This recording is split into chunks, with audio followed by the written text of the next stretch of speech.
আপনারা যে হোটেলটি দেখতে পাচ্ছেন ফুটপাতে, এই হোটেলের ভিডিও কখনো আমি দেখিনি, কোনো ফুড ব্লগারও ভিডিও করেনি। এই হোটেলটি ঢাকা স্টেডিয়ামের আশেপাশে 3-4টা হোটেল আছে এরকম ফুটপাতে, এবং এখানে হওয়ার কারণটা হলো মতিঝিলের সর্দার কলোনি, ম্যাচ কলোনি, সর্ববৃহত্তম বাংলাদেশের ম্যাচ এখানে। তাছাড়াও ফকিরাপুল কিছু ম্যাচ আছে।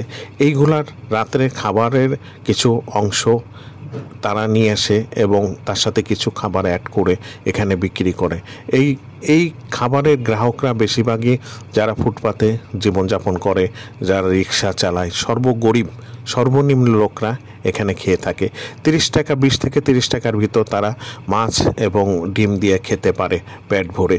তাই এই খাবারগুলি, এবং ফুটপাতে দেখেন বসার জায়গাও, স্পেসও আছে, ইট দিয়ে তারা বসার জায়গা করে রেখেছে। এবং দেখলাম যে বেশ কয়েকজন এসে বসে খেলো, এবং কাস্টমারও কিন্তু কম না তুলনামূলক, কারণ 20-30 টাকার খাবার পাওয়াটাও কিন্তু কঠিন বিষয়। যারা এখানে খেয়ে থাকে এই 20-30 টাকা সংগ্রহ করা তাদের কাছে অনেক কঠিন। ভিক্ষুক আছে এবং হাত পেতে যারা পয়সা জোগাড় করে নিয়ে আসে, তারা এখানে খেয়ে থাকে সাধারণত এখানকার।